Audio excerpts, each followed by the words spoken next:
Hello बच्चों, let's see the following question है which of the following is extensive and continuous with the outer membrane of the nucleus. Options है A smooth ER, B Golgi apparatus, C lysosomes, D rough endoplasmic reticulum. So इस question का की concept है हमारा cellular structure जो है वो कैसे दिखता है, सेल स्ट्रक्चर। तो अगर हम देखें तो यहाँ पे हम ड्रॉ करेंगे हमारा न्यूक्लियस को। तो ये है हमारा न्यूक्लियर मेम्ब्रेन। ओके, तो इनसाइड जो है वो न्यूक्लियोप्लाज्म है, यहाँ पे न्यूक्लियस है जहाँ डीएनए रहता है। तो ये क्या हुआ, ये हमारा आउटर न्यूक्लियर मेम्ब्रेन है, आउटर न्यूक्लियर मेम्ब्रेन जो हमारे नेक्स्ट स्ट्रक्चर को प्रोड्यूस करेगा। सो आउटर न्यूक्लियर मेम्ब्रेन जो है वो कंटिन्यूअस होता है तो with next structure, next cell organelle. So वो कुछ इस तरीके का सेल ऑर्गेनल है। सो यहाँ पे हम कंटिन्यूअस ड्रॉ नहीं कर सकते क्योंकि लेबलिंग है, तो पर सेल में कंटिन्यूअस होता है।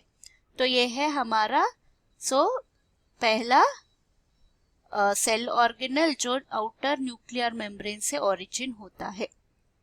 तो इसमें इस स्ट्रक्चर के ऊपर हमें राइबोसोम एम्बेडेड दिखाई देते हैं। तो इसमें ये सिंगल मेम्ब्रेन स्ट्रक्चर है और इसमें हमें राइबोसोम दिखते हैं। तो इसका फंक्शन क्या होगा, इसका फंक्शन है प्रोटीन सिंथेसिस, प्रोटीन का सिंथेसिस करना।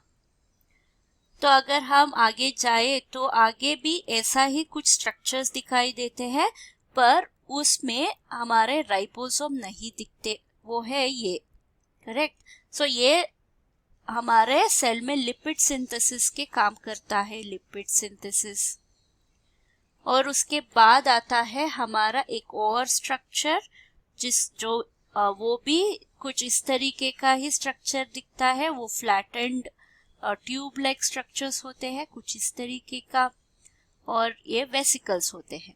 तो ये है हमारा गोल्गी कॉम्प्लेक्स जो पैकेजिंग और ट्रांसपोर्टेशन में हेल्प करता है। और आगे जाके ये वेसिकल्स जो है अगर इनमें हाइड्रोलिटिक एंजाइम्स है तो ये लाइसोसोम बन जाएगा, लाइसोसोम। ओके, तो लाइसोसोम यहाँ है। तो ये हमारा आउटर मेम्ब्रेन ऑफ न्यूक्लियस से डायरेक्टली ओरिजिन नहीं हुआ है, वो एक्सटेंसिव भी नहीं है, कंटिन्यूअस भी नहीं है, सो लाइसोसोम नहीं है। गोल्गी जो है वो भी कंटिन्यूअस और एक्सटेंसिव नहीं है, तो वो भी नहीं है। तो ये लिपिड सिंथेसिस करने वाला जो सेल ऑर्गेनल है वो है हमारा स्मूथ एंडोप्लाज्मिक रेटिकुलम, जो हमारा न्यूक्लियर मेम्ब्रेन में रहता है, पर ये कंटिन्यूअस नहीं होता। स्मूथ एंडोप्लाज्मिक रेटिकुलम भी आंसर नहीं है। तो हमारा आंसर क्या होगा, ये जो प्रोटीन सिंथेसाइज करता है वो है हमारा रफ एंडोप्लाज्मिक रेटिकुलम। तो ये है हमारा जो आउटर मेम्ब्रेन ऑफ न्यूक्लियस से ओरिजिन होता है, रफ एंडोप्लाज्मिक रेटिकुलम होता है। तो आंसर है हमारा option D. Hope you have understood the concept. Thank you and all the best.